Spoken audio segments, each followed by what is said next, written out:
Jika kamu adalah pencinta sepak bola timnas Indonesia, maka resapilah video ini.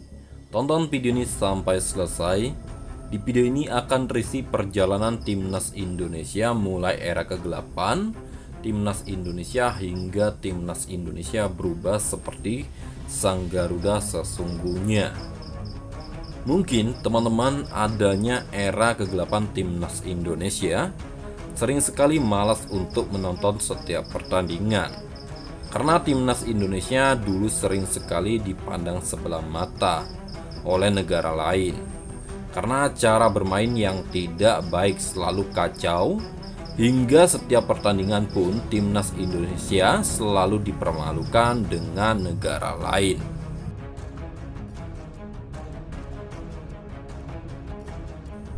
Maka jangan heran, karena banyak mafia-mafia bola era kegelapan timnas Indonesia yang dulu hanya mementingkan diri sendiri, bukan bangsa Indonesia.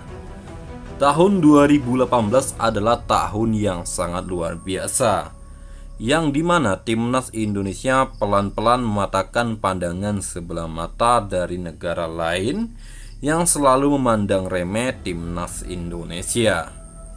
Kita pasti teringat betul saat itu timnas Indonesia ketika PSSI mendatangkan Sintayong untuk dijadikan sebagai pelatih baru timnas Indonesia. Seketika pelan-pelan timnas Indonesia berubah seperti timnas Korea untuk cara bermain, tidak lagi kacau balau saat permainan. Seketika pun negara-negara yang meremehkan timnas Indonesia semakin panik melihat timnas Indonesia seketika permainan berubah jauh dari sebelumnya. Kita juga melihat prestasi timnas Indonesia ketika ditangani oleh Sintayong begitu sangat luar biasa dalam setiap permainan. Sintayong berhasil meraih serta membawa timnas Indonesia meraih sejumlah prestasi seperti runner-up Piala AFF tahun 2020, medali perunggu SEA Games 2021, runner-up Piala AFF U23 tahun 2023, lolos ke putaran final Piala Asia U20 tahun 2023, lolos ke 16 besar Piala Asia tahun 2023, lolos ke putaran ketiga kualifikasi Piala Dunia tahun 2026, lolos ke Piala Asia tahun 2027, mendongkrak peringkat FIFA timnas Indonesia dari 173 ke 129, lolos ke semifinal Piala Asia U23 tahun 2024. Melihat ranking timnas Indonesia di FIFA saja, negara lain dulunya memandang sebelah mata timnas Indonesia. Seketika sekarang mereka terpukau melihat timnas Indonesia bisa bangkit dari keterpurukan yang sangat menyedihkan di era kegelapan dulu. Kedatangan STY sendiri pastinya bukan sekedar menjadi pelatih timnas Indonesia, melainkan ia berani menghapus era kegelapan timnas Indonesia. Maka jangan heran juga masuknya tahun 2020, adanya Erick Thohir seketika timnas Indonesia semakin mengerikan. Erick Thohir berhasil memanggil sang mata air seperti yang tertulis dalam lagu Tanah Airku. Bahkan bukan satu saja yang kembali pulang, melainkan cukup banyak yang mau membangkitkan timnas Indonesia agar tidak lagi dianggap sebelah mata oleh negara-negara yang selalu meremehkan timnas Indonesia. Kedatangan STY dan Erick Thohir untuk membangkitkan semangat timnas Indonesia seketika berubah menjadi seperti puzzle, yang dimana timnas Indonesia tiba-tiba bisa mendatangkan pemain keturunan yang ada di Belanda.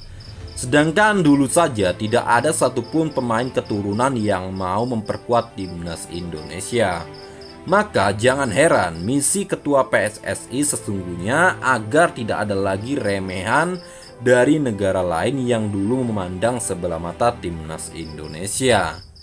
Dalam kualifikasi Piala Dunia saja, negara-negara yang meremehkan timnas Indonesia berpikir bahwa timnas Indonesia akan menjadi badut yang dipermalukan di grup C.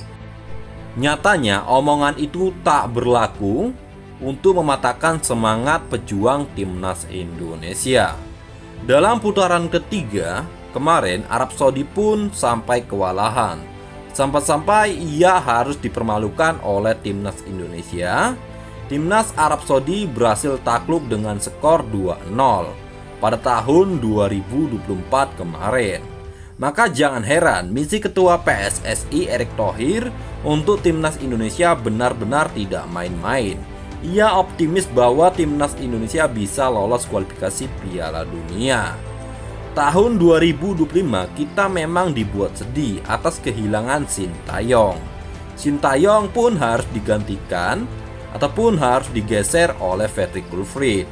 Namun hal ini sebetulnya sudah dirancang betul dari awal oleh Erick Thohir untuk timnas Indonesia agar timnas Indonesia bisa lolos kualifikasi Piala Dunia. Melihat permainan timnas Indonesia saja, negara lain sulit membacanya. Kita sebagai pecinta sepak bola, timnas Indonesia bisa melihat betul bagaimana cara permainan timnas Indonesia sesungguhnya di era Ketua PSSI Erick Thohir. Seperti permainan puzzle yang tidak bisa dibaca oleh lawan. Memang kita sangat sedih ketika timnas Indonesia harus terbantai dengan timnas Australia di kandangnya. Melihat timnas Indonesia harus takluk dengan skor 5-1, pastinya kita sebagai pecinta timnas Indonesia sangat sedih melihat timnas Indonesia harus dipermalukan di kandang Australia. Namun dengan kejadian itu sebetulnya ada sisi positif juga. Fredrik Wilfried serta asisten pelatih bahkan yang lainnya bisa membaca cara permainan timnas Australia untuk dikombinasikan dengan cara permainan timnas Indonesia.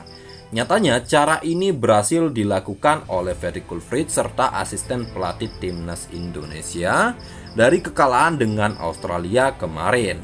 Dengan cara kombinasi, timnas Indonesia berhasil memulangkan Bahrain dengan skor 1-0 hingga timnas Indonesia berhasil menduduki peringkat posisi keempat grup C. Dengan kemenangan atas Bahrain, timnas Indonesia otomatis ranking FIFA berhasil menjadi 123. Tentunya permainan timnas Indonesia dengan kedatangan Alex Pastur, permainan timnas Indonesia akan semakin sulit ditebak.